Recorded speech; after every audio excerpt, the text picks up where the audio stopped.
9 against the 9. 9 against the 9. 9 against the 9. 9 against the 9. 9 against the 9. 9 against the 9. 9 against the 9. 9 against the 9. 9 against the 9. 9 against the 9. A podcast about Lord of the Rings. All right. So what are we doing? We're trying to record 9 separate podcast episodes about 9 discrete topics, and they're all about Lord of the Rings. Are they all about Middle-earth, or are they just about Lord of the Rings? What do you think? Tell the listener. I think it's hard to we'll come to a place where it's going to be difficult to not bring in other things, probably, because it's a very long history of a world, and we're getting and the Lord of the Rings takes place in 2 different ages. The War of the Rings? The Lord of the Rings, the three books. Yeah, I guess. Wow, there are 2 ages in those 3 books. That's an interesting way of putting it. And they come out of another age as well. So really, it's 3 ages that we're dealing with. Sure. The nerds who are listening are already troubled by the way you describe the ages, but maybe not. Hopefully, there are listeners. And do we need to preface this with introductions, who we are or whatever backgrounds? We'll do it. We can also move it around. So nerds don't get mad at me. I'll get out of the way with this thing first. I write a lot. I think of myself as someone who writes to think things out, and I've never done podcasting or anything like that. So one thing that might happen at times is I might have written something and I might choose to read it, and then probably realistically I'll probably just skim it and summarize it, and maybe not. I really don't know. So I'm looking right now at a list of things to talk about, but you're probably right. We should probably do who we are first and how we came to Lord of the Rings. All right. You want to go first? All right. My name's Clark. I'm a teacher. I do not teach English. I am a slow reader. I don't know. I'll tell you how I came to Lord of the Rings. Yeah. It was Christmas one year when I was young. I don't know. Yay tall. You can't see where my hand is. I was younger, and my grandmother got me a box set of 6 cassettes of The Hobbit, a dramatic reading. It might have been BBC, but it had the whole story of The Hobbit, and it was really cool to see, and the smell of the wood box. Yeah, I was going to say it's the wood box edition. Yeah, that whole thing. And it was stamped in. I know it. And I had a cassette deck, so I played that, and I was like, this is great, and I would do other stuff while I did it, and I listened to those cassettes time after time after time. Really liked it. My brother always had the Lord of the Rings as a book, and I never read it. It was in his room, and I didn't like to go in there. Older brother, a year and a half. He used to beat me up as a child. He'd already read them? He read Lord of the Rings. Yeah, word. I mean, he didn't really beat me up, but it's physical dominance, so I had to do fake crying to get parents involved. Word. That's how I won. So at some point I found I wanted to have another audiobook, and got the Lord of the Rings series and listened to those. I listened to those repeatedly. They were also very instrumental in my first years of teaching, when my mind was just going at nighttime as a way to disconnect from the shitstorm of public education and try and get to sleep. The first time I read Lord of the Rings was for this podcast. So most of my understanding is through listening to it many, many times and watching the movies, which we're going to try to avoid talking about, I believe. Yeah, that's probably on the list of things. All right, cool. So, as Clark mentioned, Clark works at a public high school. I'm John. I work at that same public high school. That's how Clark and I met. I work as an English teacher there.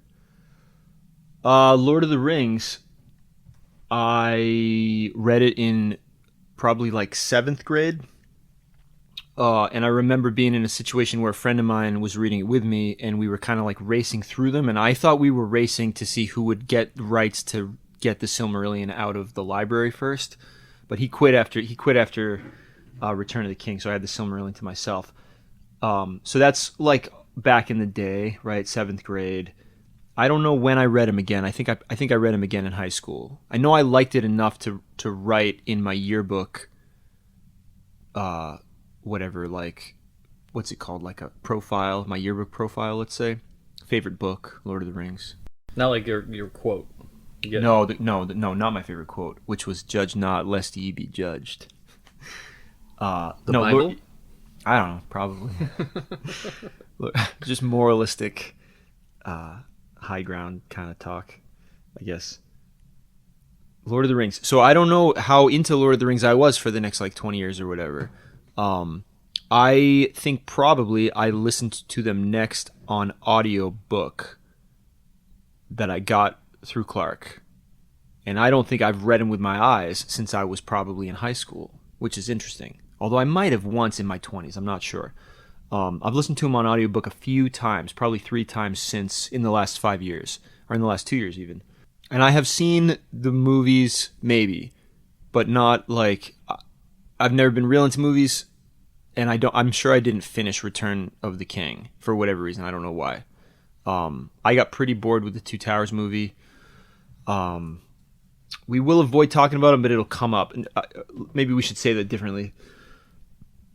We're not going to avoid it if it comes up, but the focus is not like a comparison of the Peter Jackson vision with the Tolkien vision.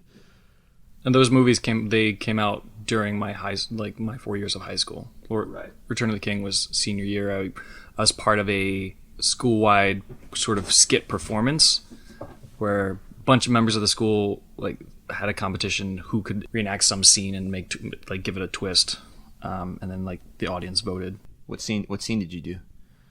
Oh, it was a conglomeration of scenes. The music Gimli was like, "Oh, toss me up to play with the tree." I was Wormtongue. Then there's the standoff of Toss me up to play with the tree. Is that a thing that happens in Lord of the Rings? No, it's toss me. The dwarf doesn't want to be tossed, but then he's like, he can't make the distance, toss me, so Aragorn tosses him. That happens in the book? At Helm's Deep, yeah. Oh, weird. That's curious because of the dwarf tossing situation. That's probably for a different podcast. Okay. I've never heard of dwarf tossing. That's not something I'm familiar with. I want to say one more thing about the movies, actually. So I will say, the movies... Do you know what year Fellowship came out? 01? Okay. Same with Harry Potter. Sure. So 01 is I'm in college, and I do remember going with my high school friends, one of whom was the dude who I was racing through the books back in 7th grade, going to see it and really being blown away, not because of the perfection of the film, but just seeing Middle-earth on a screen for the first time after what for that point had been a young adult life of thinking about it. Just the opening scene where, first of all, is the fight scene, the battle, but really when Gandalf rolls into the Shire, the sort of formal beginning of Lord of the Rings. I think I wept in the theater just looking at it, so green and vibrant. I went to New Zealand too, shortly thereafter, 2 years after, backpacking, and I didn't do the I don't know if that was available at the time, the Lord of the Rings tourist stuff. I didn't do any of that. I think I was aware that the films were filmed there. That's all I want to say about it. I also I was real excited when the movie came out. I think I've gotten less into movies since then. So we've read it. We know the books. People have read them more than us, I'm sure. We expect that if you're listening to this, you've read them. So we're not going to spend a ton of time. We're going to speak about characters and events as if people know what happened. We're just going to delve into the deeper meaning, right, of the events. Does that mean that there are going to be spoilers in case anyone hasn't? Yeah, spoiler alert, big time. Sauron wins. How deep into the bibliography we're going to go? We've kind of done that. I see us as probably dipping into the Silmarillion. I'm sure that at one point we're going to have to dip into Unfinished Tales for a particular reason. And I have read, I'm only familiar with The Hobbit and Lord of the Rings. I am not familiar with the Silmarillion or Unfinished Tales or anything else. And we have on hand the first 3 of the the Christopher Tolkien expanded universe stuff. Lost Books, or Lost Tales 1 and 2, Lays of Beleriand. Those are available. I don't think it's going to come to that. I don't think we're really talking about Tolkien so much, but we will. It's a big book, huge time span, like Clark mentioned. Each age is 3,000 years long, so there's a ton of time to cover. I still get confused. I've read it 4 or 5 times. We will undoubtedly mess up the pronunciation of even basic things. People probably dispute. I mean, I hear people pronounce dude's name differently. Tolkien. That's how like the audiobook dude says Tolkien. I always said Tolkien growing up, Oh, okay. or whatever. Yeah. Okay. White supremacy. Let's just get it out there. White supremacy. How we're gonna deal, and let's make. So I said white supremacy because I want to peel the Band-Aid off hard. We're dealing with layers and layers of complex, socially constructed supremacy models. It would be silly to ignore the role that, like, white supremacy or male supremacy or Eurocentrism, or other forms of dominance and just sort of weird, like kinks or whatever. It would be weird to ignore them in 2022, which is when we're recording this. We're going to address this directly here, then we'll address it in greater detail and complexity in episode 7. And between now and then, it's going to remain acknowledged, and that's about it, right? We're going to acknowledge that this is a book by a dead white dude. He's British. There's class issues, there's race issues, there's gender and sexuality issues, there's all kinds of issues. And this is a fantasy realm. Right. But to live in the fantasy realm, at least for the first 6 episodes, I think we have to think of orcs as orcs, and dwarves as dwarves, and elves as elves. And I want to take it one step further, but I want to give time for Clark to say something. And also, I just want to acknowledge, like, if it's going to peeve you, that we don't address it, get up with us in episode 7, because we're going to ride hard. We're going to ride hard on Tolkien. Ooh. And if you're like really put off by that, skip episode 7. Get up with it when you're ready. When you feel like you're at a place where you can deal with that stuff, it's going to be available.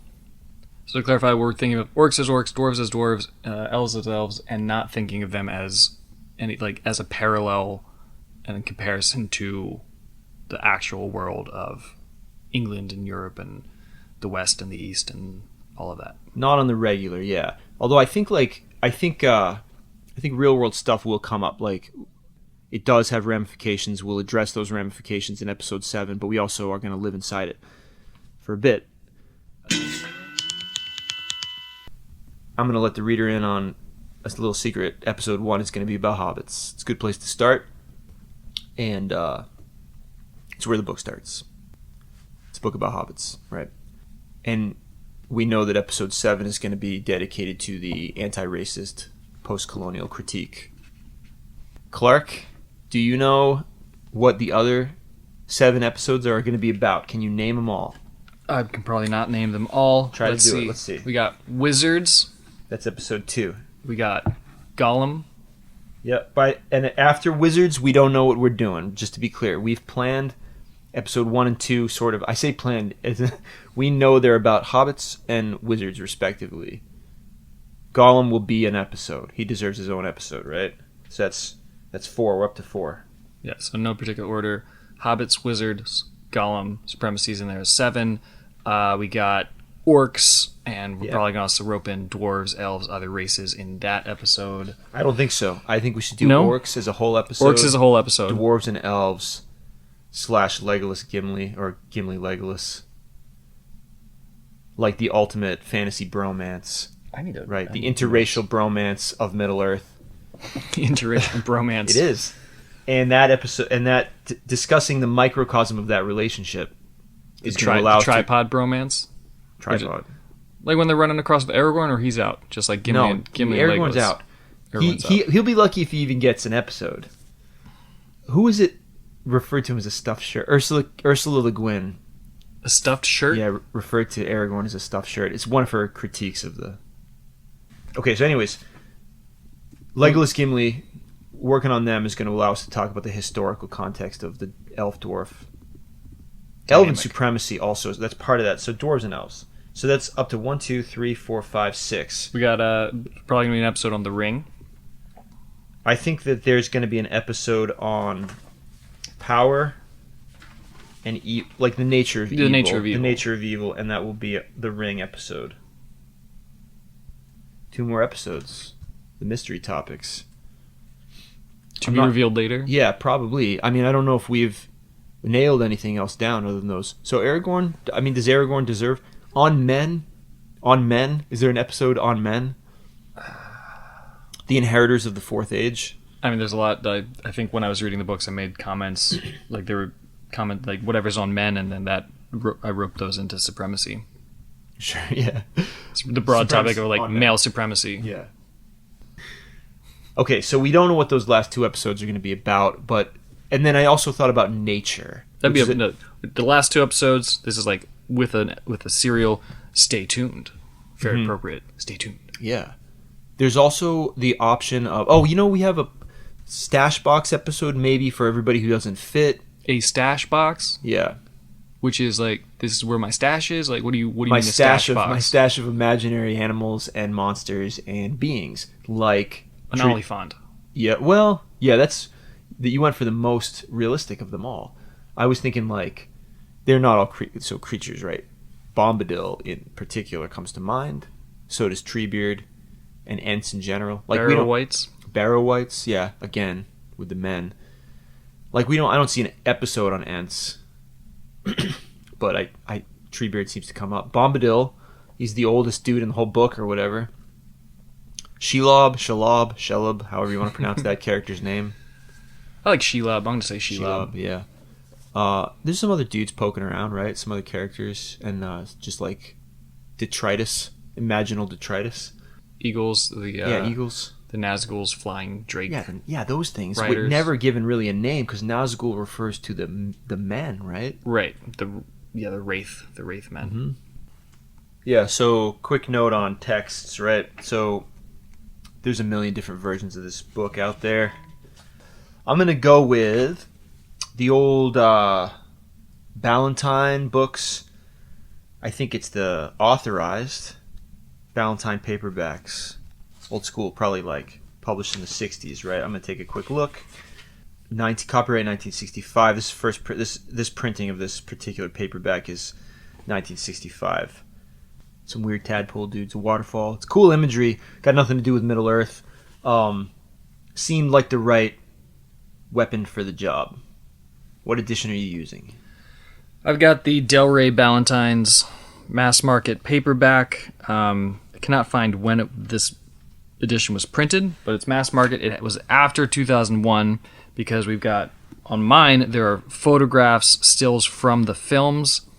I've got Elijah Wood as Frodo on the Fellowship. I've got Christopher Lee as Saruman on the Two Towers, and I've got Viggo Mortensen as Aragorn on The Return of the King. Who's it was? Didn't Kafka said he didn't want anyone to illustrate or like do cover work for his books because he wanted the reader to imagine it. Was that Kafka? I don't know. I never heard that about. That was Kafka. someone. That came up sometime this year. Someone was like, there are no images because the author wanted the reader to like make their own. We're ready to talk about Hobbits.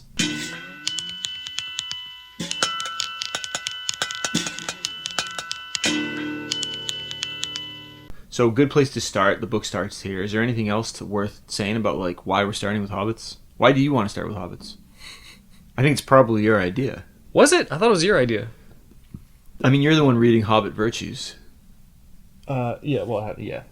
Well, why start with Hobbits? That's where Lord of the Rings starts. It's also where The Hobbit starts. The Hobbit started the whole thing. I mean, that started before Lord of the Rings. Mm-hmm. Did Tolkien write The Hobbit as the first thing before Silmarillion and all of that? Was The Hobbit the beginning of Middle Earth?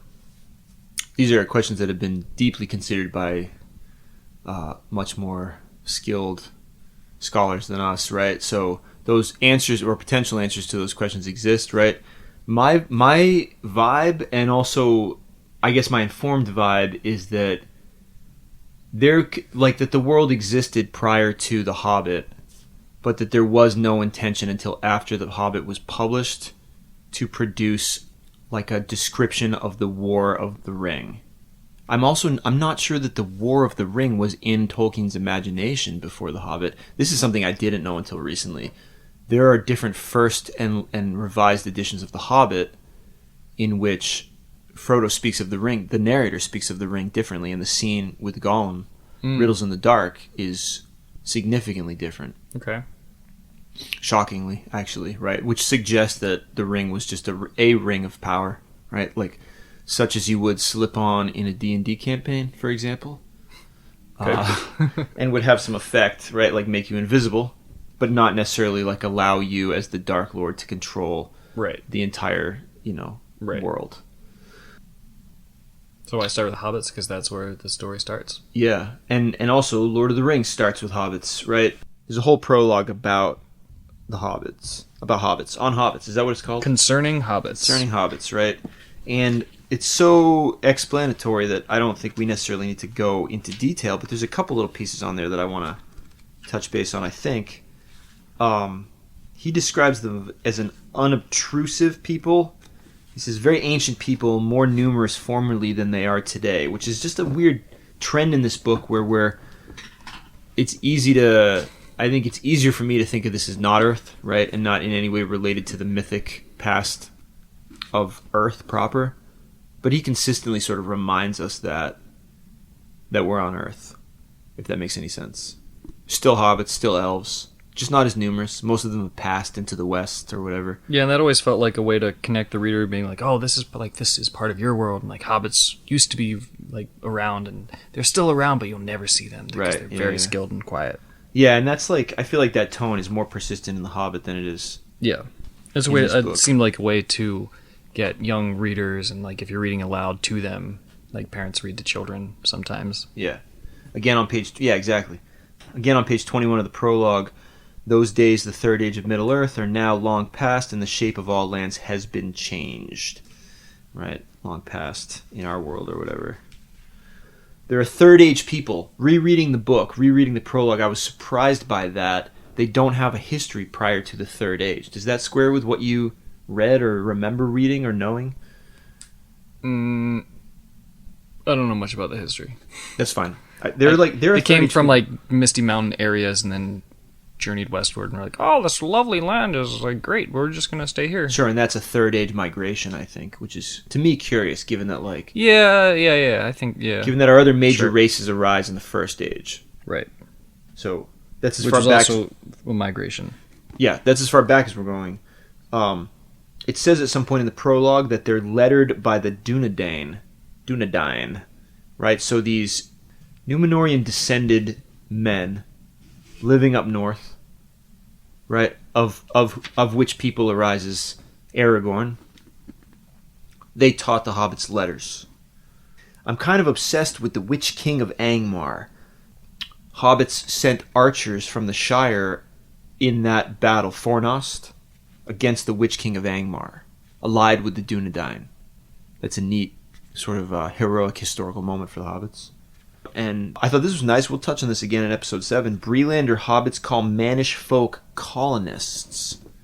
Colonists, right? So like the men move into Bree.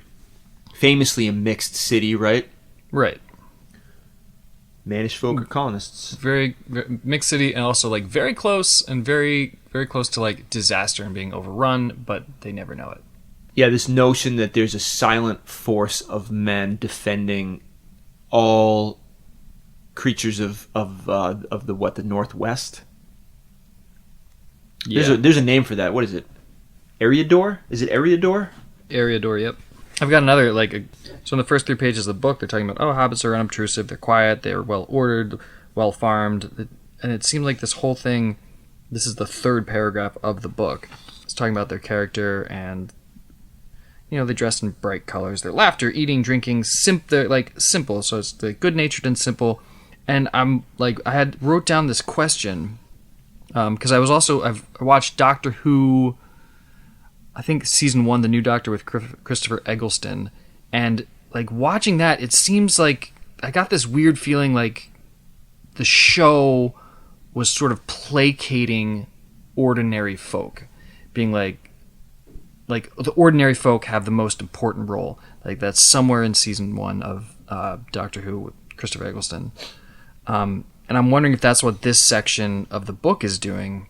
Or if it's is it espousing true virtues, or is it sort of placating, hey, you folk, middle class, lower class people who might read this, like, you are actually the best people. You are the most important. You know, Like the beginning of a political Yeah. ad. It I'm seems- simple. I was raised in Right. simple values in the a farm small country town, where I farm- grow right. and like good, hard-ordered values. Right. Salt of the type earth thing. type. Yes. I'm wondering if that's a way to. Yeah, I'm like wondering if there's a motive, ulterior, conscious, subconscious, intentional, Yeah, so- unintentional. The gag is always that the Hobbit doesn't want to leave, right? Or that's the gag in the Hobbit, right? Bilbo has to be like, his spirit has to be jailbroken by Gandalf. Gandalf has to trick him into coming on this adventure, which will ultimately serve these huge ends, which we don't even know if the writer was aware of how deep it was at that moment. Yeah, but like, for it's sure going not. to set off this massive situation. But he doesn't want to go. He's not a thief. He's not an adventurer. He's just this random dude. But he's not a poor dude. It's important to know that Bilbo's also like wealthy as fuck, right? Yeah, Okay. he's well off at the beginning, Right. and even better off by the end. Yeah. Okay. Hobbit billionaire. Bilbo, family history, relationship to Frodo. What can we? It's hard for me to remember every time. So what are the facts? Bilbo is Frodo's uncle. Cousin. Okay, is it Bilbo's cousin is his mother? Frodo's mother? You can check, but you don't have to. This is also I don't like remember. trivia quiz for the listener. What's the Whatever. relationship between Bilbo and Frodo, other than Frodo is Bilbo's heir? We'll get you an answer. We got someone on it right now. Clark's on it right now. All right, we're talking about the relationship between Bilbo and Frodo, right? Yeah, so it says that Bilbo, this is Long Expected Party, Chapter 1. Bilbo had no close friends until some of his younger cousins began to grow up. The eldest of these was Bilbo's favorite, and Bilbo's favorite was young Frodo Baggins. Whom he invites to live with him at Bag End. After the untimely death of his parents, or prior to. And they have the same birthday, which is probably a bonding point, September 22nd, which is that the equinox? Bilbo's father, Drogo, was a Baggins. This is the Gaffer. Now, the Gaffer is Sam's father. Correct. What's his name? Ham. Ham Gamgee Yeah. is the Gaffer. Ham. Okay. Short for Hamfast? Yep. The Gaffer says of Drogo Baggins, Frodo's father, a decent, respectable hobbit was Mr. Drogo Baggins. There was never much to tell of him till he was drowned. Drowned, said several voices. They had heard this and other darker rumors before, of course, but hobbits have a passion for family history and they were ready to hear it again. Drogo marries Primula Brandybuck, Mr. Bilbo's first cousin on the mother's side, her mother being the youngest of the old Took's daughters. The Took hobbits of the Shire are kind of like, they're like the thug genetic element, right? The old Took is the orc killer, yeah? He killed an orc and invented the game of golf. With a club. Mm-hmm. Which That's sailed no 100 joke, yards dude. through the air and went down a rabbit hole. That's no joke for a hobbit. We'll see hobbits killing orcs later. And more on this later when we do the orc episode and acknowledge the fact that orcs are not big. Anyways, where does he get drowned? He went out boating on the Brandywine River, and he and his wife were drowned, and poor Mr. Frodo only a child and all. And then someone else says, I've heard they went on the water after dinner in the moonlight. That's old Noakes talking, and it was Drogo's weight that sunk the boat. And I heard she pushed him in, and he pulled her in after him, that sandy man. Blah, blah, blah, blah, blah. I'm bringing this up because there's an element of drowning in this book that recurs. Yeah? Yeah, there's water. Sam water. can't swim. Sam almost drowns trying to chase Frodo out into the water of the, what's the river's name? Anduin? Yeah, the Anduin. The Anduin? I guess I also get there's another moment. Deagle Yes. water. It wasn't Deagle really is drowning, killed but, in the it was- water. They were water. And Nazgul do not like water. sure, the Nazgul are drowned, well, flooded out, and presumably their horses are killed. And their forms maybe change right before the party reaches Rivendell, the last lonely house. The last homely house. Yeah? Yep. The last homely house.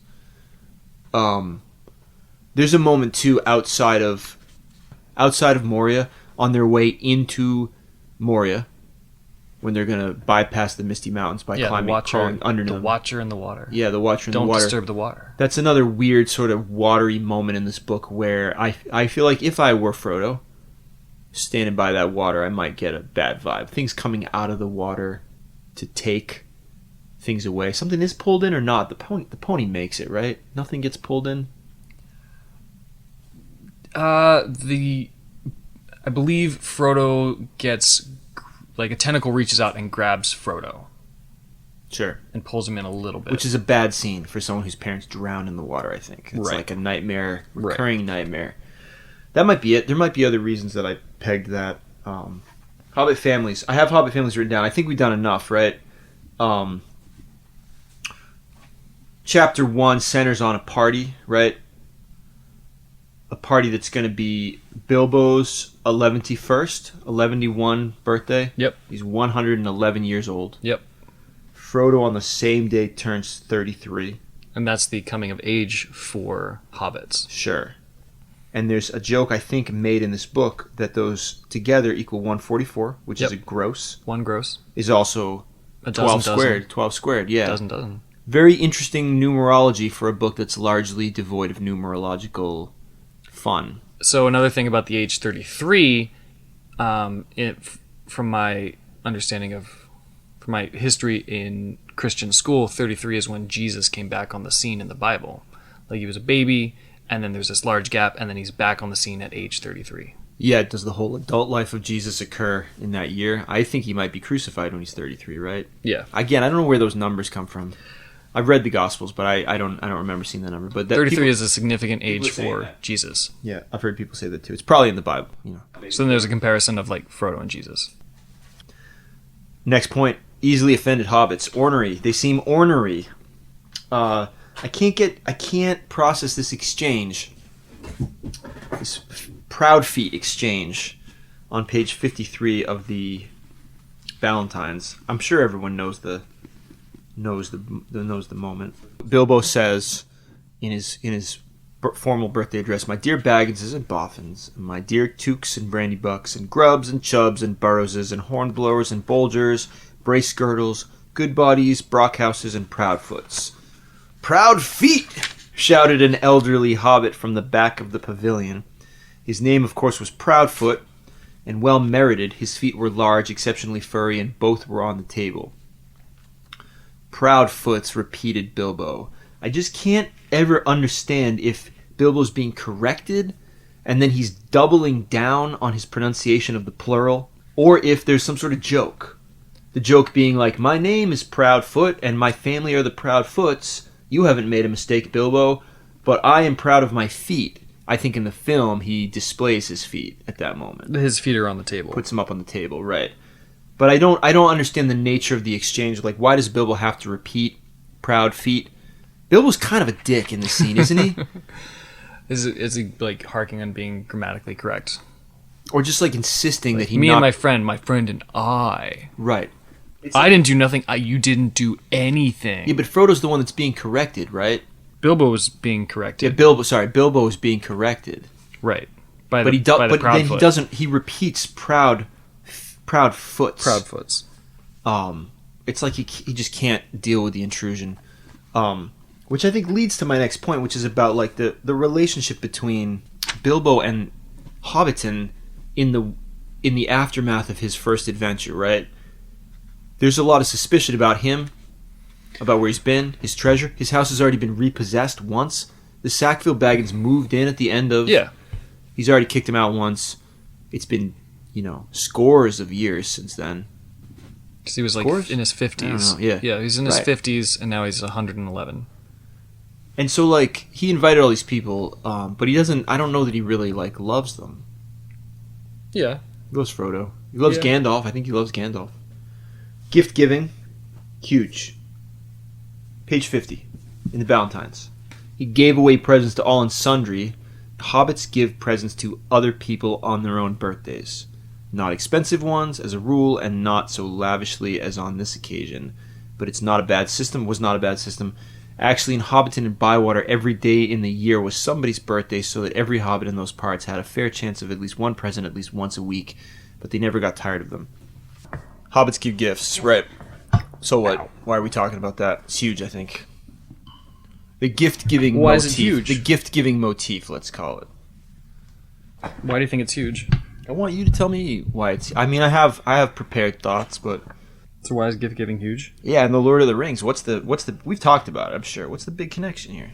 Why does Tolkien need... This is for the people playing at home, too. The question is, why would Tolkien want to set up a gift-giving motif in this book? Why should we start off with the notion of gift-giving? To give something away. Yeah, go on. Well, let's start with, what... there's a gift that conspicuously doesn't get given away. Would that be the ring? That's the one, right? That's a gift, right? He intends to give it to Frodo. Yes, he intends to give it to Frodo. He pretends that it was given to him, as does Gollum pretends it was given to him. Like, they earn it, they deserve it. It was theirs. Given. Freely given.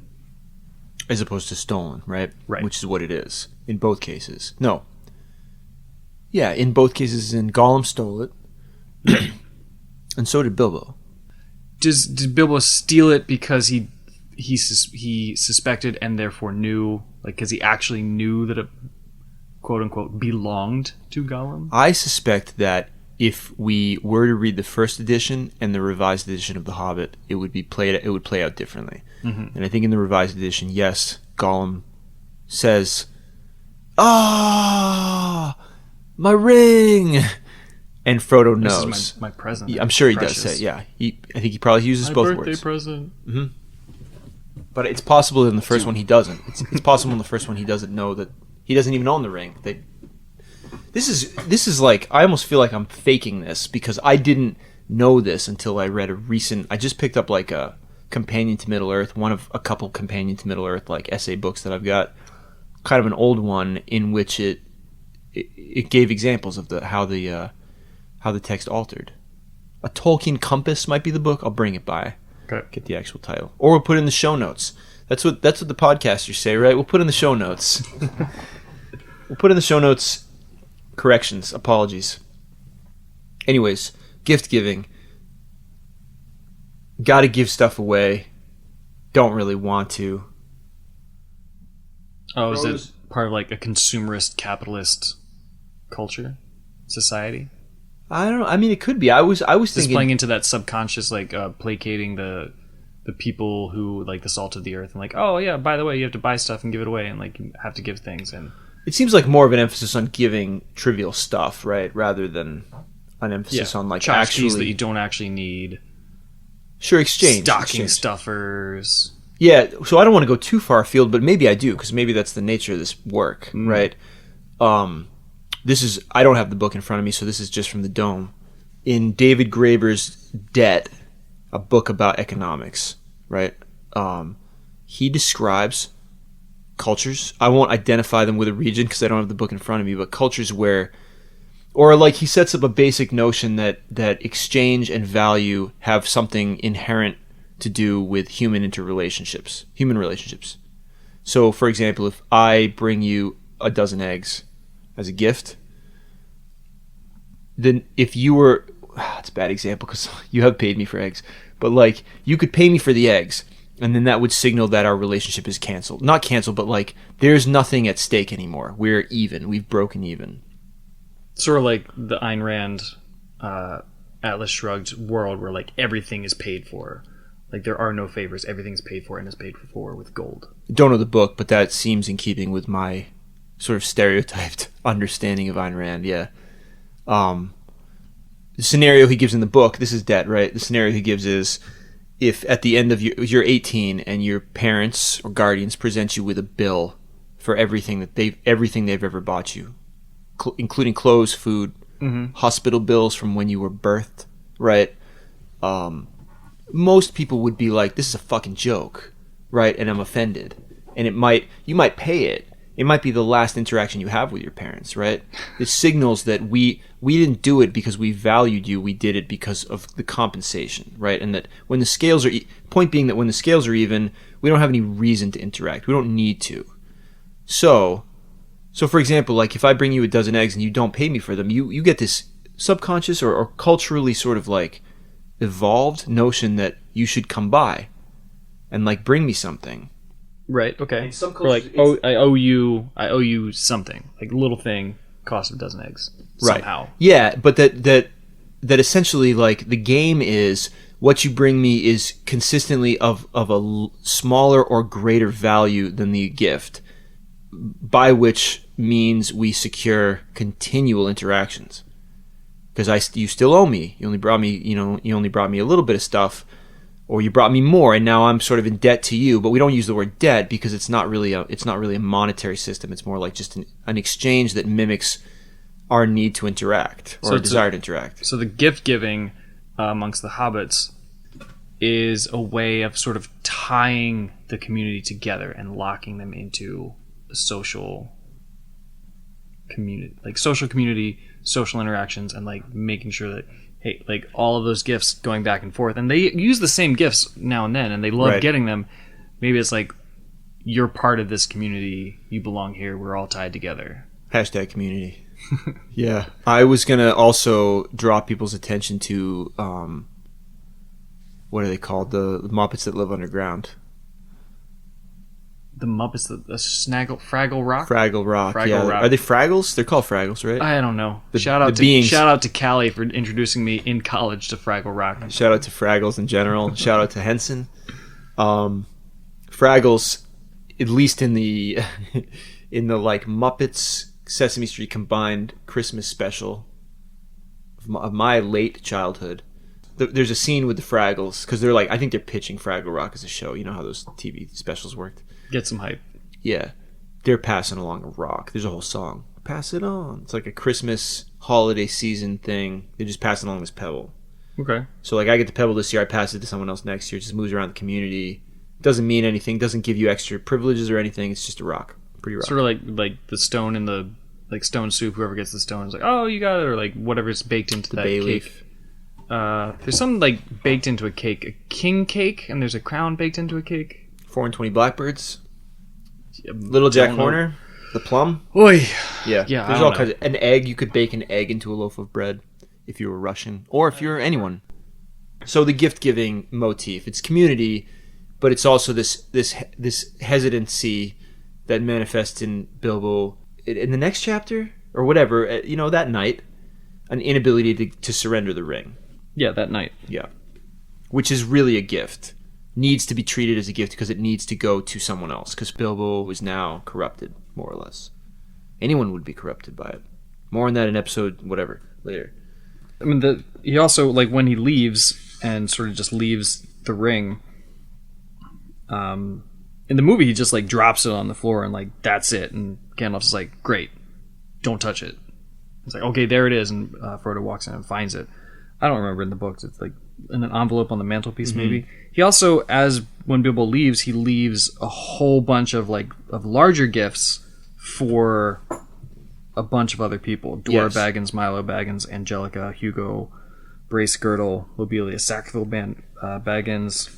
And Frodo's like worn out from all the people coming in, giving away all the presents.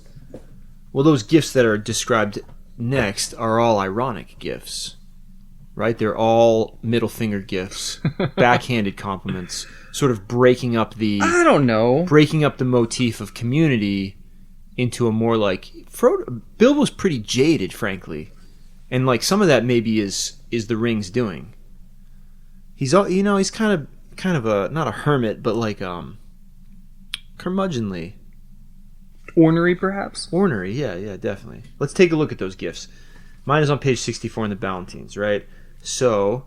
Mine's on page 39 and 40.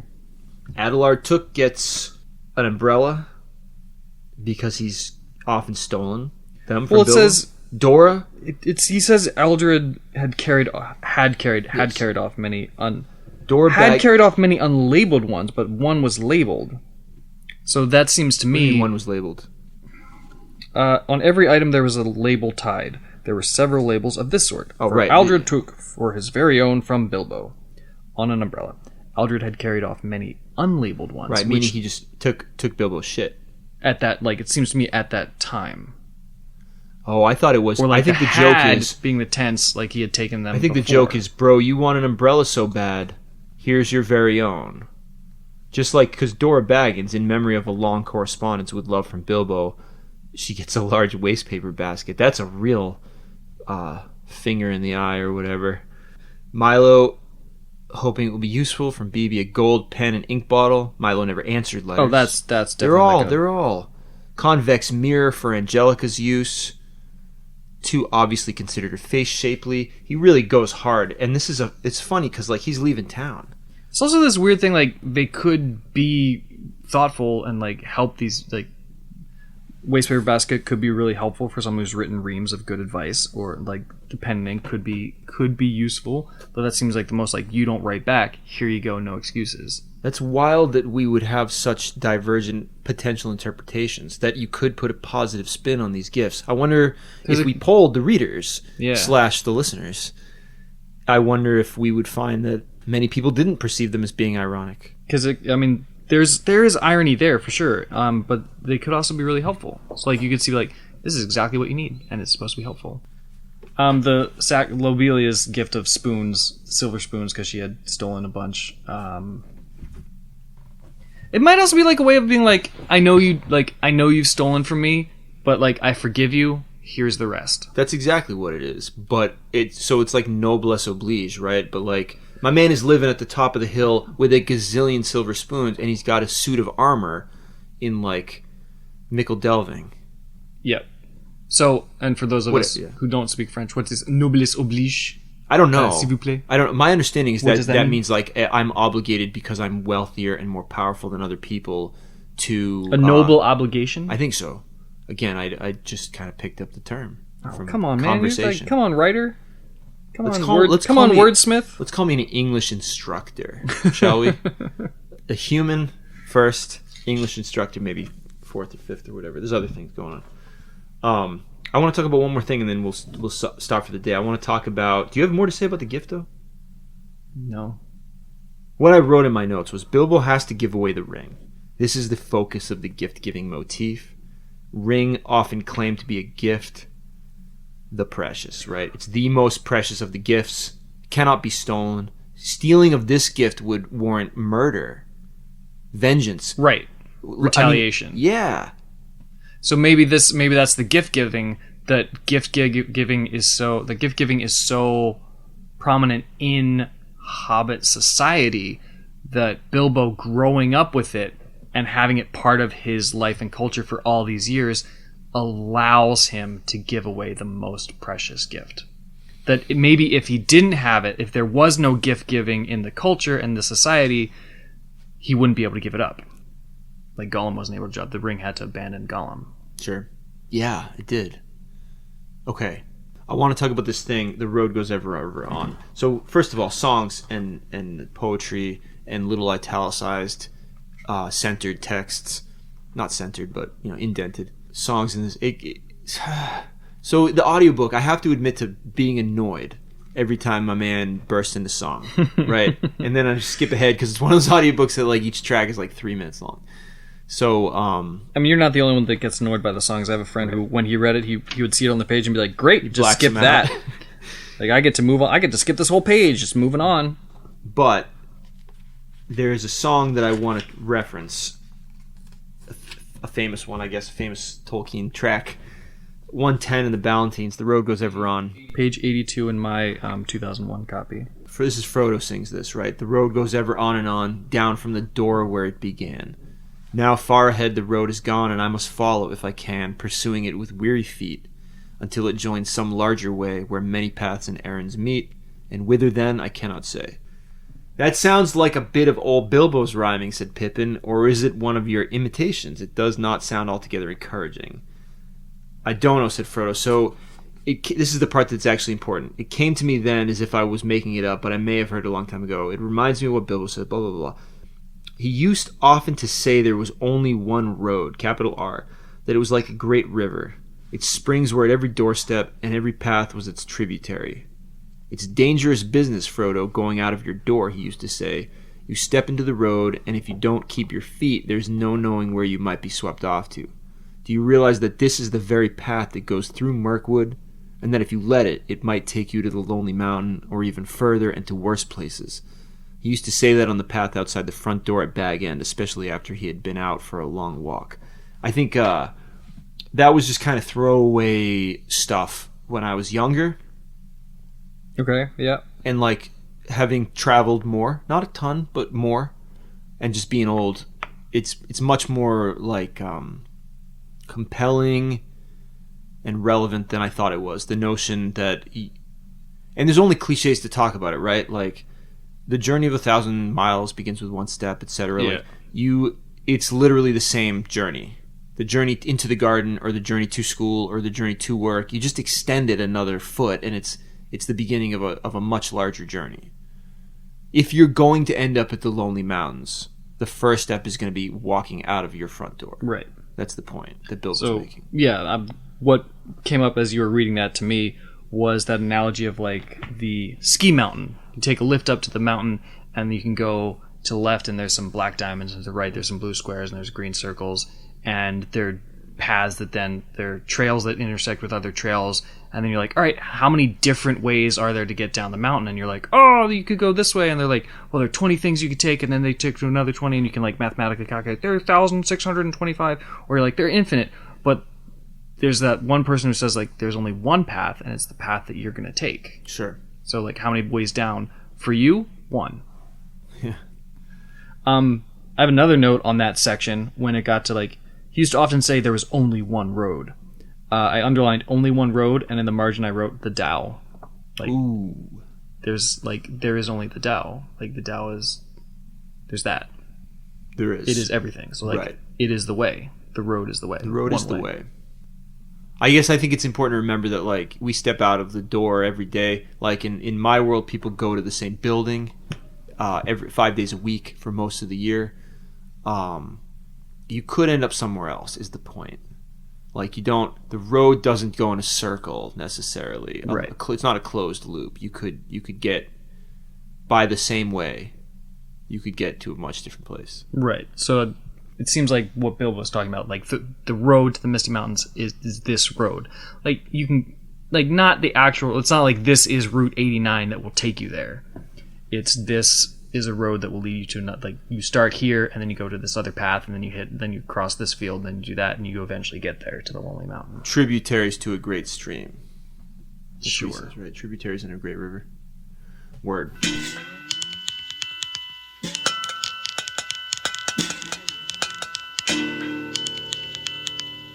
Yeah, we're talking about Treebeard. We're talking about hobbits, though, right? Talking about hobbits. We took a break. Now we're continuing. So the point is what about Treebeard and hobbits? Why are we talking about Treebeard even though we're talking about hobbits? You're asking me? Yeah. Ooh, because he interacts with hobbits. Which ones? It's like a trivia. Oh, that would be Merry and Pippin Yeah. when they were in Fangorn. Curiously, he doesn't know that their species exists. The Hobbit race. He's not familiar with them, right? Right. They're not in the old lists. the old lists, which are presumably lists of all the animals and trees and mushrooms, all kingdoms in all of Middle Earth, written or recited in Entish, right? Right. Which is a long language, a lot of descriptions. So probably like an oral tradition, sort of like ancient Greek. Yeah, that's my vibe. So I'll quote a little bit, right?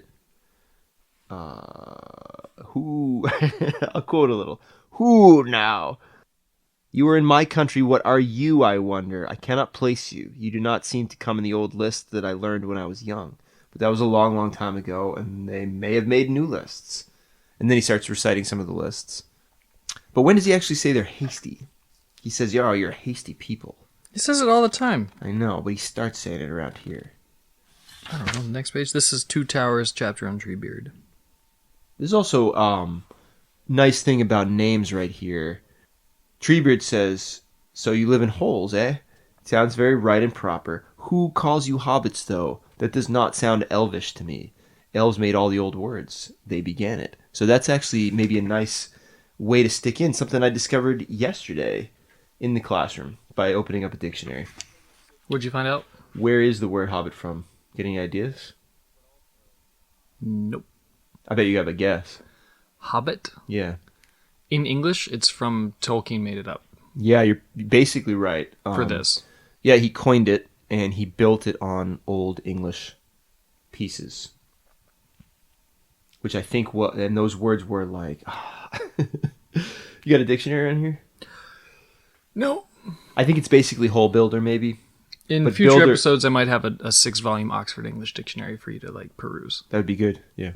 Not so hasty, hobbits, but you should not careful. That's curious from a demonological perspective. I had that underlined. Like what? Like your own right names? Like interesting, and you're not supposed to let them out to just anyone? Oh, yeah. Well, if you're a demon, you let out your name, then the magician can control you. Oh, is that it? I think so. What demon? Where? When? I think in a lot of traditions, probably. In the, the grimoire tradition, or the, what's it called? Goetia. Goetia is the word I'm looking for. Goetia. In the Goetic tradition. Okay. Know the demon's name, control it. That's the deal. But it always messes with you somehow. Is it like Rumpelstiltskin? Sounds like Rumpelstiltskin, yeah. If you can guess my name. Meh. Yeah. There's always a trick and shit. Later on down that page, I have another thing that real names tell you the story of the things they belong to in my language. Yeah, which is interesting if Hobbit does mean whole builder, which I think it does. That's probably it on Treebeard. He thinks they're hasty.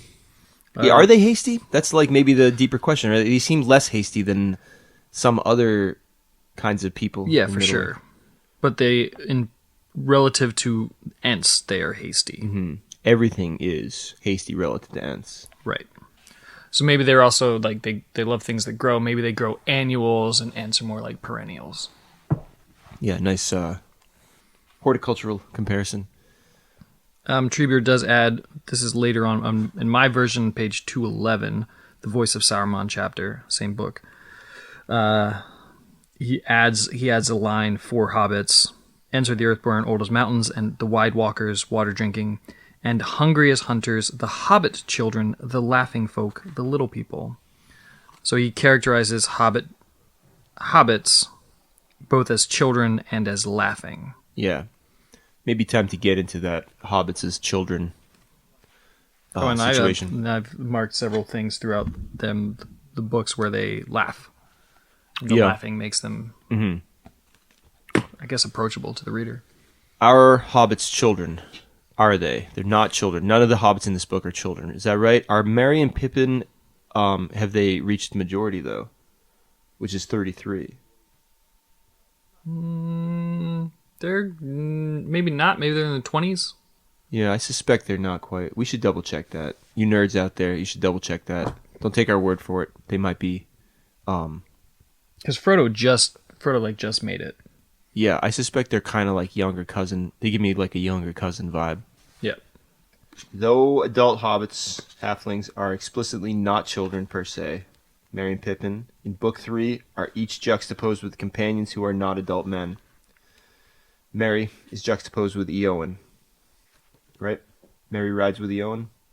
Eowyn? Eowyn. Merry rides with... Yeah.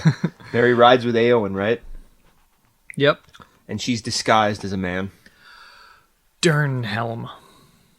And Pippin is like hanging out with Denethor and them. Yep. Right? Yep.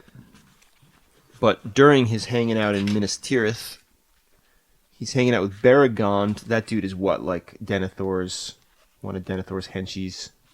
Yeah, I wouldn't say henchy. That's a Henchman with a heart of gold. No. Henchman Like is Tower Guard. Tower Guard? Is that his Like- official title? Or is he a Tower Guard? Yes, he's one of the Tower Guard. And he's got a son.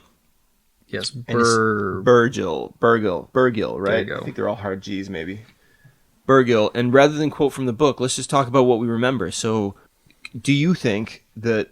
Is it correct that he's running around with Burgil and he's mistaken as a child by a group of other children? Yeah. for sure. And they're like, how old are you? And then he's like, oh, that's the spot where he says how old, right? Probably, yeah. Let's find it. Greetings, said the lad. Where'd you come from? You're a stranger in the city. I was, said Pippin, but they say I have become a man of Gondor. Oh, come, said the lad. Then we are all men here. But how old are you, and what is your name? I'm 10 years already, and shall soon be 5 feet. I am taller than you. But then my father is a guard, one of the tallest. What is your father? Which question shall I answer first? Said Pippin. My father farms the lands round Whitwell near Tuckborough in the Shire. I'm nearly 29. So he's 28. So I pass... Good math. Thank you. So I pass you there. I'm nearly 29, so I pass you there. Though I am but 4 feet and not likely to grow any more, save sideways, which is funny, but also funny because he has recently grown in the Entwood, right? Right. He drank the sacred water and grew probably a couple inches. Is it sacred? Is the water sacred? He drank water in the Drank Entwood. special water. Yeah. Okay, so that's... But it also, I like the save sideways, which like shows his humor, and he knows it's coming. And he knows it's going to get like fatter and chubbier, and he's going to keep eating food. But he is legit mistaken as a boy. Mm-hmm. Burgill seems to think he's a boy. It's also like my father is a guard, one of the tallest. What is your father? That's also like very Greek, very patriarchal. You know, in Greece, they will ask for your like on medical forms. They'll be like, okay, you're getting your information, and one of the lines is your father's name. Yeah, as a way to identify you. Like this patronymic. Patronymic. Yeah, right.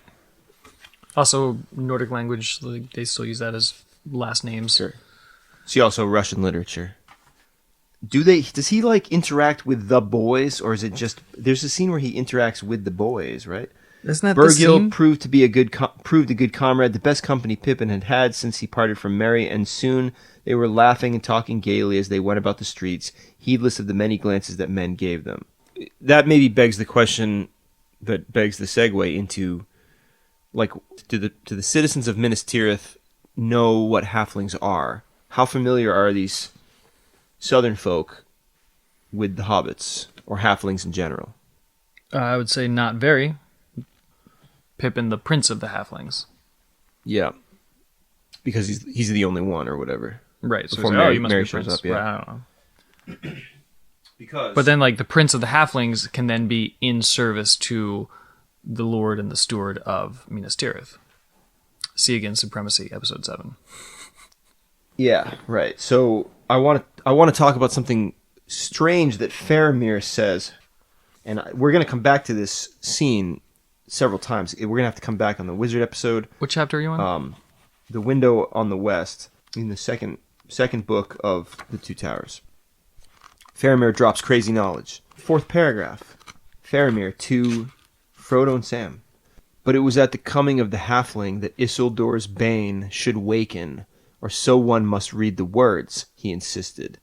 If then you are the halfling that was named, doubtless you brought this thing, whatever it may be, to the council of which you speak, and there Boromir saw it. Do you deny it? So, I don't totally... that slid past me many times as a reader, but this, for whatever reason, I noticed it. I don't know exactly how to read it. But it was at the coming of the halfling that Isildur's bane should waken, or so one must read the words. I don't know what words he's talking about, and I was looking through for like a song or a poem or something, and I don't know if it's in there, but I know that Faramir is like a pretty lettered gentleman, right? He's got kind of like the soldier scholar thing going on. Right. He's the one who always like brings Gandalf to the library. We'll get more into this in the next episode when we're talking about Gandalf, but he's pretty steeped in the lore of Gondor. He doesn't know what Isildur's bane is. He says in this chapter, too, that they suspect it was an arrow, because that's what killed Isildur. In fact, of course, it's the ring. So there's floating around Gondor, like some myth that halflings will bring about something, right? Isildur's bane should waken. Yeah, it sounds like a prophecy. Yeah, it's a prophecy. It's a prophecy, right? Yeah, thank you. Because that prophecy, so I think that prophecy is something like a child savior complex. We've got something like a child savior structure going on here. Okay. They're not children, but they're like juxtaposed with children. they are halflings. Right. Right. They're not mighty kings. They're almost clown kings.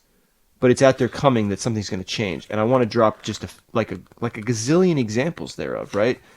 And it wasn't until we started talking about it a few minutes ago that I was like, oh, maybe the nativity of Jesus is one of those. Do you think that The baby Jesus. Yeah, but so Jesus is like, yeah. I don't know how deeply I want to get into it because it's not like the Christ child is crucified, right? It's like the Christ man, God man is crucified. Right. But then we also we still see him as the baby Jesus, and the baby Jesus is the savior, even though the adult. And this isn't a story about sacrifice either, because none of these major characters really need to be sacrificed. I mean, whatever. Maybe they are. Parts of them are sacrificed. But so I think we find echoes of this complex in a lot of Tolkien-inspired fantasy material, especially the following. Right? Tell me what you know about these texts, Clark. The Never-Ending Story. How well do you know it? Guy named Bastian sails rides a dragon, bearded dragon, no wings. So you've seen the last scene of the film. I know a Bastian who's named after that character. Yeah.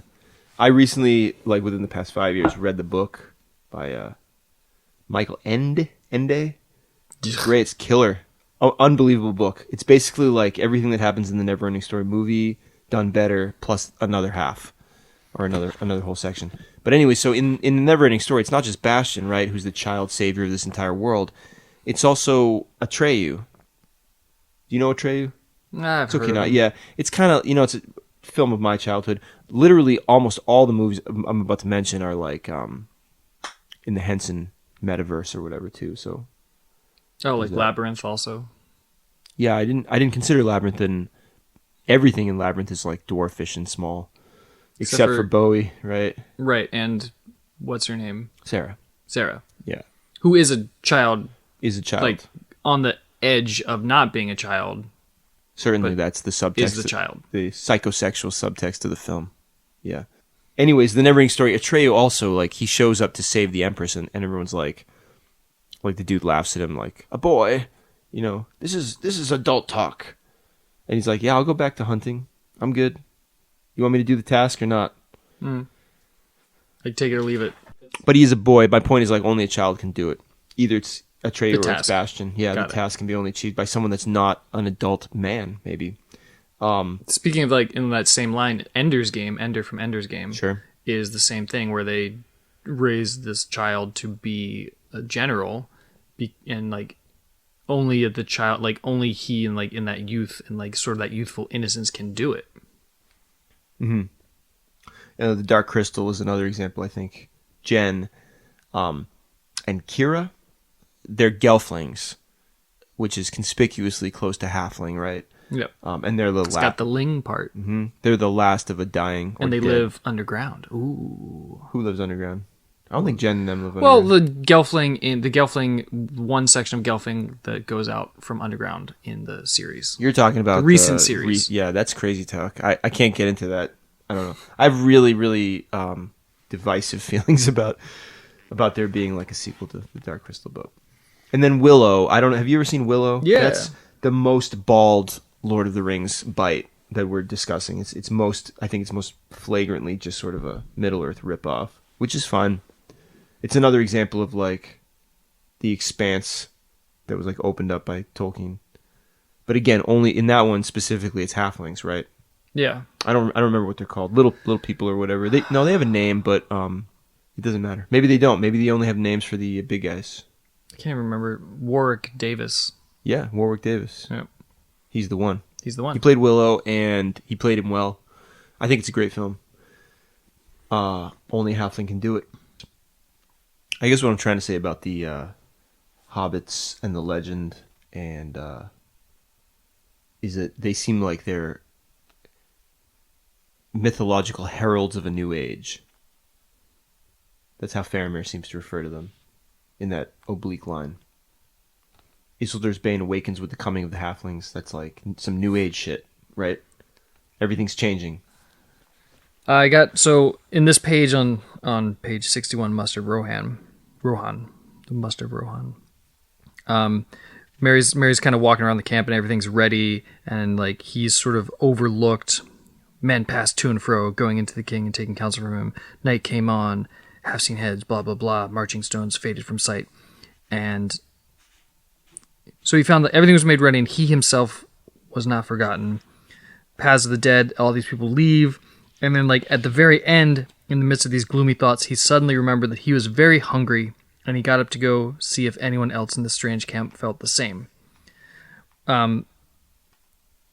So there's this, like, the hobbits bring in this, like, they bring in laughter, they bring in hunger, they bring in these human qualities that we feel, which we don't get, like, oh, the soldiers of Rohan were hungry and they felt like they need to eat. We don't get that. Nobody talks about food, nobody talks about these things other than the hobbits. So that's the way to connect, like, oh, they still, like, these human things that you feel, which will never be written or talked about, the hobbits will serve that role. They will serve to, like, bring the humanity, not like man, but like humanity. And not just narratively, structurally, or whatever, too. Also in the sort of, like, real life context, right? Because the men of Rohan literally might ignore their own hunger.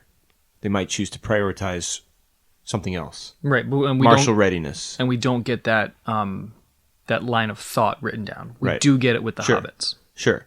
And in real life, that's true, I think, again, with children. Speaking from experience, right? Like, sometimes my children will remind me that we need to eat. Something will go wrong with things will become dysregulated, as it were. Yeah. There's also another thing with Merry. Chapter 5, Lord of the Rings, Return of the King. Chapter 5, Return of the King, third paragraph in.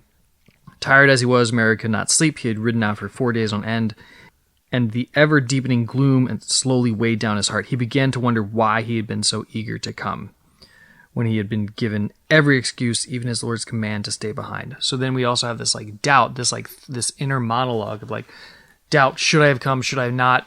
And again, we don't get that from any of the other characters, so it seems like the hobbits are serving that role, that to give voice and, like, pen to paper, ink to page of what we might think in that same spot. Word.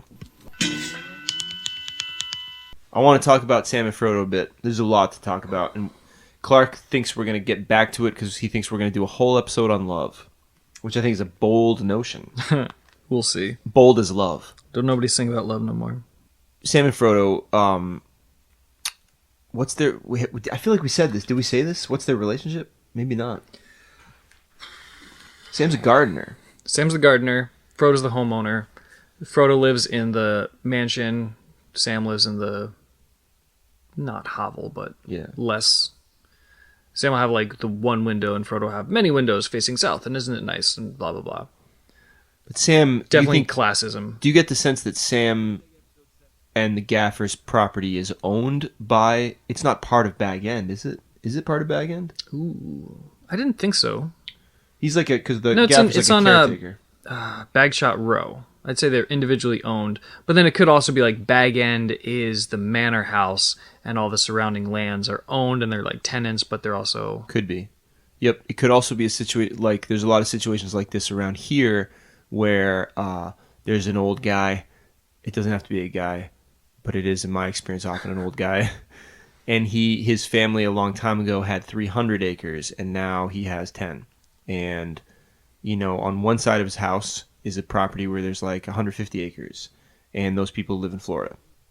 And so he has the authority through their special agreement, hunt the land or collect syrup on it, or, as is much more common, right, just mow all the grass down and feed it to cows.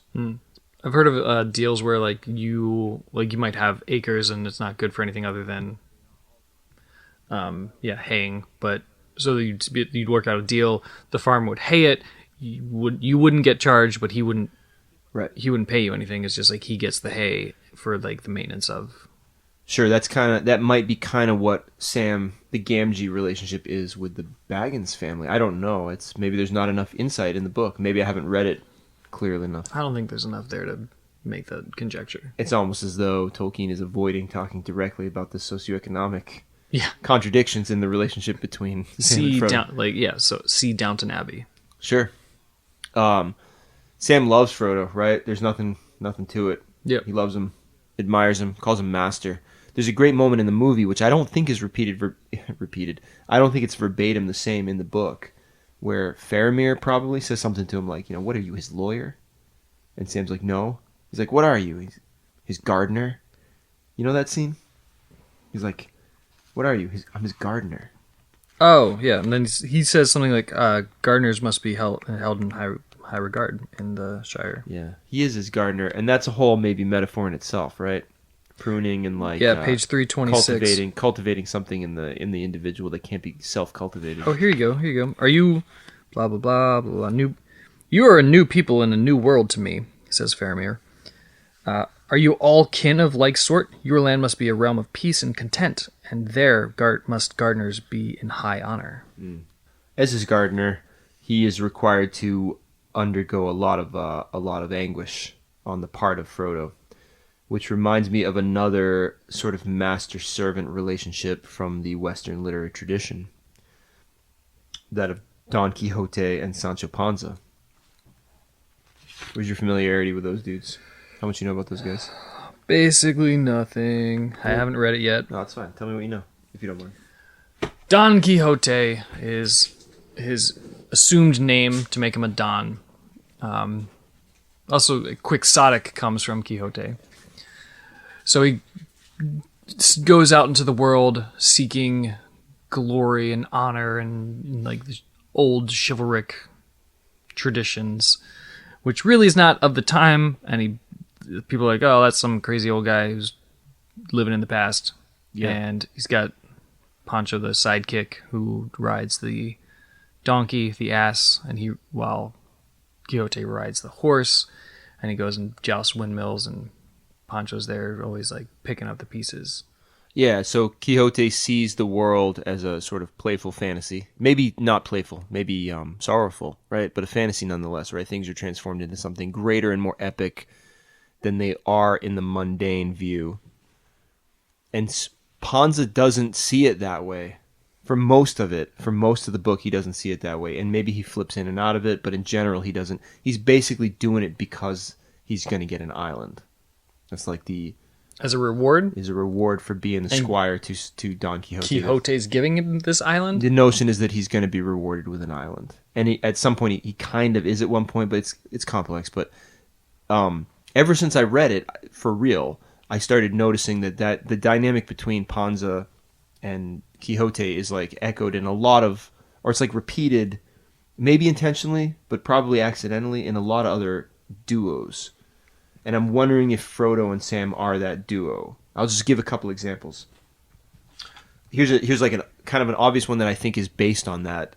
Tom Sawyer and Huck Finn. Mostly, I guess, at the beginning of the Adventures of Huck Finn, there's a scene or multiple scenes where Tom is saying, that down there, that group of that Sunday school picnic, that's like a caravan with treasure. Let's go raid them. They have evil magicians that have disguised them. All that stuff is directly from Quixote. I'm assuming definitely that Twain is like, kind of quoting Cervantes. And then there is kind of a notion at some point that Huck can't see it that way because he hasn't read the books. So having not exposed himself to those chivalric romances like Quixote or Tom Sawyer, Huck and Panza, they haven't entered the dream realm yet. So consider also Calvin and Hobbes.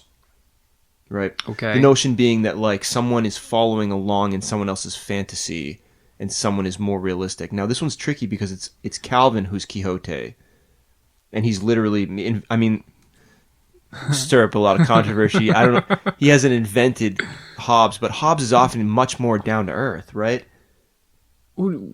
He hasn't invented him, but he has. I know. So maybe that screws up the comparison. But my point is, like, there's lots of great Calvin and Hobbes strips. Oh, for sure. I think that's the best comic strip of all time. Yeah, I think everyone does, and we speak for, I think, a broad majority of human beings who have ever encountered the comic strip, right? So, there's one thing where Calvin asks Hobbes, what would you have if you could get anything in the world? If you had any wish, what would you get? Do you remember what Hobbes says? No. He wants a sandwich. Okay. And Calvin fucking loses it, right? Like, I'd get this, I'd get that. You want a sandwich? And then the last scene, of course, is like Hobbs is eating a sandwich and saying, "I got my wish," and Calvin has his head down on the table or whatever. He's got squiggles above his head. Yeah. So to that extent, or like in that light, I see Calvin as being. I mean, Calvin is definitely Quixote, right? He's always entering a fantasy realm. Things are always Sure. more romantic and more chivalric and more Right. vibrant. Oh, than the they- dinosaurs, the Right. space odysseys. Hobbs plays along, Yeah. presumably with the notion that he's going to be rewarded with tuna fish sandwiches. And also, like, to be like, I think there's also companionship there. There's also, like, poking fun. There's also, like, irritating and annoyance. All of that. Napoleon Dynamite and Pedro. Have you seen the film? One time. Me too. One time only, but I'm aware that that's probably again. Well, I'm not. I don't know. It seems like the same dynamic. Napoleon Dynamite and Pedro. Probably Sure. my weakest example. Vote for Pedro. These are my tots. That stuff. Yeah, that's all I don't remember get about it. the film too. But I think like The dance scene. Napoleon is probably the lunatic visionary, and Pedro is probably the like materialist follower who kind of holds it down, keeps it from floating away. So is that Keeps what from floating away? The story? the fantasy from floating into something dangerous or like just straight up, paranoid, schizophrenic, just into total So craziness? right? grounds Dynamite a little bit. I guess, yeah. So Panza grounds Quixote a little bit. Hobbs Yeah. grounds Calvin. They let him float around. So Sam grounds Frodo. that's what I'm getting at. But the implications are kind of weird and nightmarish because it's kind of like, at what point, like if you were Sam, at what point would you be like, this dude is fucking crazy? Like this shit with the ring is out of control. Like there's a lot of reasons that he has to believe, right? Namely Gandalf's presence. He yanks him up through the window or whatever and into Bag End. Yep, when he was Catches him for spying. eavesdropping. Right. Or even drop no eave, sir. And by the time he gets to, Rivendell, surely it would have to be an elaborate conspiracy at that point against Sam. But it would seem What's that an elaborate conspiracy? the whole setup, How is it a conspiracy it's against not. Sam? It's not, but it would be if Sam were Panza. Okay, again, so here's another thing. In the Quixote, there's a duke and a duchess who conspire to elaborately trick Quixote because they think he's funny. So they put him through a series of like staged adventures For their own Isn't it? amusement, like the gods. Yeah, Greek yeah, gods. yeah, and that's in the second book. But anyways, like there's a lingering notion to me sometimes in the Western literary tradition. If you like look at Lord of the Rings in the Western literary tradition, like isn't that kind of funny that like Frodo could be like delusional, and that Sam could be like following him into madness, because he is basically following him into madness. Yeah, Frodo's mental state deteriorates throughout the for sure. books. But delusional? I don't know, but I don't think I would go for delusion. The delusional seems too far. Sure. Yeah, maybe that's not correct about Quixote either, though, right? Maybe the world is... it's corny, but like maybe the world is more magical and chivalric and romantic than it appears to the mundane. So it's like what you make of it in the eye of the beholder. Because not everybody goes on the quest of the ring. Right. They don't even know what's going on. Yep. Right. But like, Quixote has to do these things. Everyone thinks he's crazy, but like, so does Frodo. Frodo has to do these things, and everyone thinks he's crazy. No one knows what's going on.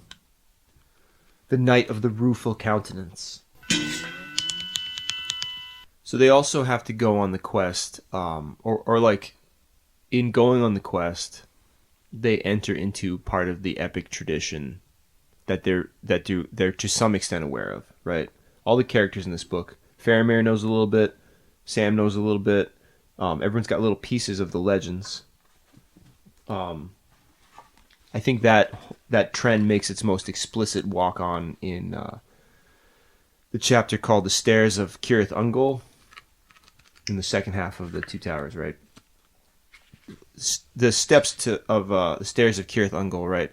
It's one of the like grimmest parts of the book. I think Gollum's ahead of them. Right. They don't know what they're doing. He's leading them into literal spider's nest. I think on one side of them is a sheer cliff, and on the other side is like the flat plain of Mordor, right? I mean, maybe I should be glancing at a map a little bit. I thought like on the stair, they're on stairs and they go up and they can't. There's not a flat plane. There's like the stairs going up the mountain. Yeah, I suspect at least one point they can look down onto the plateau of Gorgoroth. Sure. And see like hideous fires and the movements of hideous armies. They're trying to decide if they should drink water, and it's disgusting water. Sam says he wouldn't trust it, not till I was dying of thirst. There's a wicked feeling about this place. I don't like anything here at all, said Frodo. Step or stone, breath or bone, earth, air, and water all seem accursed, but so our path is laid. Yes, that's so, said Sam, and we shouldn't be here at all if we'd known more about it before we started. But I suppose it's often that way. The brave things in the old tales and songs, Mr. Frodo. Adventures, as I used to call them. I used to think that they were things the wonderful folk of the stories went out and looked for because they wanted them, because they were exciting and life was a bit dull, a kind of a sport, as you might say. But that's not the way of it with the tales that really mattered, or the ones that stay in the mind. Folk seem to have been just landed in them, usually. Their paths were laid that way, as you put it. But I expect they had lots of chances, like us, of turning back, only they didn't. And if they had, we shouldn't know, because they'd have been forgotten. We hear about those as just went on, and not all to a good end, mind you. At least not to what folk inside a story and not outside it call a good end. You know, coming home and finding things all right, though not quite the same, like old Mr. Bilbo. But those aren't always the best tales to hear, though they may be the best tales to get landed in. I wonder what sort of a tale we've fallen into. I want to read a little bit more about that, but I just want to dwell on that for a second because it's the first and probably only vaguely metafictional moment in the book, right? Where they are like, Sam is right on the edge of understanding what to us is the truth, the broader truth. To us as the reader, as the truth? Well, as humans on this planet or whatever, in this reality, that Sam and Frodo are literally characters in a story. On our level of the narrative. Right. The audience level. He's right on the cusp of realizing that, as so many, around that time, characters tend to figure out. It's like a trend, the metafiction trend. Characters tend to figure out that they are characters. That's available to characters in metafiction, in postmodern fiction, yeah. And before. This book that's not the aim of this book. The aim of this book is to be immersive, credulous fiction, right? Like we're supposed to live in the world, not question its boundaries. We're not questioning the Lord of the Rings boundaries. Yeah, but this is as close as it comes. Yeah, but there's also like all those poems, songs, and like ancient history, which is all written down, and they realizing they are part of that history. The point made, but only if they survive, only if they go on, and only if they survive. Don't turn around and come back to render the story. Sort of like the warriors, soldiers of Gondor, Minas Tirith, are like there's virtue in fighting for what you believe. Oh, was this like? And they were talking with Pippin, and then he was like, "How? But like you're not going to be remembered." I'm like, "Well, there's still virtue even if we are not remembered." I wonder what sort of tale we've fallen into. That's the question here. I wonder, said Frodo, but I don't know. And that's the way of a real tale. Take any one that you're fond of. You may know or guess what kind of a tale it is, happy ending or sad ending, but the people in it don't know, and you don't want them to. Even further into the metafiction, right? He's like, yeah, but we don't know we're in a story. Because John and Clark don't want to know. Don't want us to know that we're in a story. And then it's kind of like a dream. You don't know you're in a dream. Mm-hmm. Until afterwards, you're like, oh, and then you're like, missed the chance to fly because I could do anything in the dream, unless you're lucid dreaming, and then you know, and then that changes the game. Beren, this is Sam again. Beren now, he never thought he was going to get that Silmaril from the Iron Crown in Thangorodrim, and yet he did, and that was a worse place and a blacker danger than ours. But that's a long tale, of course, and goes on past the happiness and into grief and beyond it. And the Silmaril went on and came to Eärendil. And why, sir, I never thought of that before. You've got some of the light of it in that star glass that the lady gave you. Talking about Galadriel, right? Why, to think of it, we're in the same tale still. It's going on. Don't the great tales never end? "No, they never end as tales," said Frodo, "but the people in them come and go when their part's ended. Our part will end later, or sooner." So he's just realizing he's part of history. Like the tales which are factual in the world are history, and they're living in the same world in history. Yeah, but they're holding light that's been captured from a thing that's like 8,000 years old or whatever, you know. Sure. Check my history, math nerds. But also nerds, this is I think might be the only time in the book where the word Silmaril is said. This is also like we're still in the same tale. Don't the great tales? It's going on. Don't the great tales never end? It's simple. It's like the road. If you're not careful, Frodo, this road could take you all the way to the Lonely Mountain. This Yeah. one Bilbo. So like, same road, same tale. So there's really only one tale, and there's really only one road. Yeah. And for Tolkien too, he had not, I think, formalized the Silmarillion into publishable format until after Lord of the Rings, right? So even he's being drawn further down into that, like his little weird secret world that he's like leeching out slowly in the Lord of the Rings here. Like the Silmaril, that word, someone really should check. I think that the word Silmaril has not come up at all. It might come up. It might be in a song or something. Certainly, Beren and Luthien were in a song already. But their deed and what they did in the name Silmaril, I thought it had been the word Beleriand. I thought Sam said Beleriand in this scene, but it's not. He says Silmaril. I got one more small thing. The song "Big Time" by Peter Gabriel. Okay. Everyone in my town, so closed-minded or whatever, ignorant little villagers. I'm going to the city. You make it big. Bilbo. Hashtag Bilbo. More like maybe hashtag Frodo. No, hashtag Bilbo after he's already been to the mountain and back. He's really sick of hobbiting. Because they're small time folk. Same with Frodo, where he's like, I wish the dragon would earthquake or something would shake him up. That's a weird line. He says it to Gandalf at the beginning, huh? Yeah. I guess there's as I was reviewing the books, I've noticed a theme with Hobbits, sort of kind of getting to, I guess, their nature, just these many examples. They have this humor, they'll laugh, see Sam's stubbornness, like, I'll knock all the holes in all the boats, and either we're going together or not at all. This is when Frodo's leaving the Fellowship, and Frodo laughs out loud and says, "No, leave one. We'll need it." There's humor there. They laugh. They also with the meta fiction, whatever.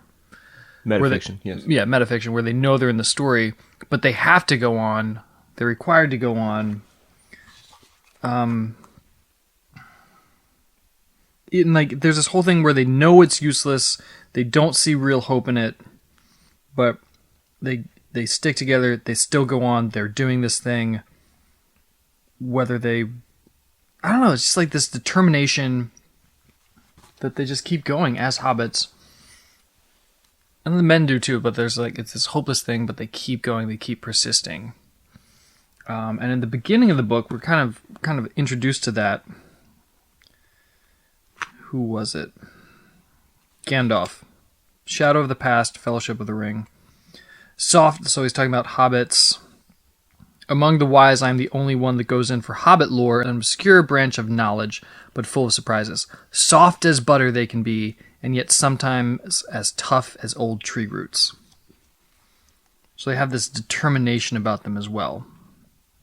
I don't know, I think Tolkien is expounds on these things as virtues, and maybe to be as virtues that people should pick up on in our world, in our real world. It squares with stereotypes I hold about English self-identity, especially during the wars, right? Stiff upper lip. Sure. Keep calm and carry on. Yeah. Hanging on in quiet desperation is Whatever the English way. What's that Churchill quote? Success is never final, failure is never fatal. It's the courage to continue or persist that counts. I mean, is it hobbits or is it just these hobbits in this story? Is there any reason that hobbits are special in this regard? Certainly that's a great question. Is it because we are presented with these particular hobbits? Yeah. not the Hobbit that's like picking his earwax out and then trying to flick it and can't get it off his finger. Right. Which is most hobbits. Right. Well, maybe not most, but it's but like that commonality, like the salt of the earth, common people, they're the most important people. Right. And so are there any people in Middle-earth that don't identify themselves with those traits? Elves, right? The elves don't give a shit if they're lazy, right? They're just like, they don't seem real enamored with their own fortitude. Elves. They seem to be like, they're kind of a fragile people, right? They're strong, but like they can be disbanded by like time. You know, for example, by the time we get to the Fourth Age, they're basically all going to be gone. And if we regard our world as the same world as Middle-earth, they are all gone. They could be banished with bells and with like light. Elves? Hobbits. Yeah, elves. I mean elves. My point is, like, you could say But they stiff all upper lip left. applies to also dwarves, right? Dwarves are also famously like stalwart, stubborn. Yeah, sure. Obstinate. Yeah, and ditto men, Ornery. right? The Strider speaks of the Rangers like that. You know, if it wasn't for Yeah. and ditto Gondor, right? Denethor and Boromir. If it wasn't for the men of Gondor, with our long-standing Yeah, same with Rowan. dead Gondor. Where was Gondor when the yeah, Westfold right. fell? Ah, Yeah. So, we did it on our own. Yeah, so men have the same thing going on that we're ascribing to hobbits. So it turns out, like, what we're also seeing with all of these different places and civilizations, societies, whatever, is sort of what Jon Stewart was picking up on in his podcast. He was like, life is fucking hard for everyone. So, like, life is hard for everyone. He goes on to say that it's just some people don't need to put in extra steps to make the recipe taste good. Like, the tastes good for some people more easily. See episode 7, Supremacy. It's funny, though, that you mention extra steps, because I know that's not what you were getting at, but, like, hobbits literally have to put in extra steps. For a hobbit to go to Gondor is more difficult than for Gandalf to go to Gondor. Gandalf gets to ride animals, you know. The fastest animal. He always gets the fastest. Eagles will carry Gandalf around. Yep. Whatever. We're not talking about Gandalf, but, like, it's a bigger journey for a kid. For a child, it's a longer. The other thing about the child thing, I meant to mention this.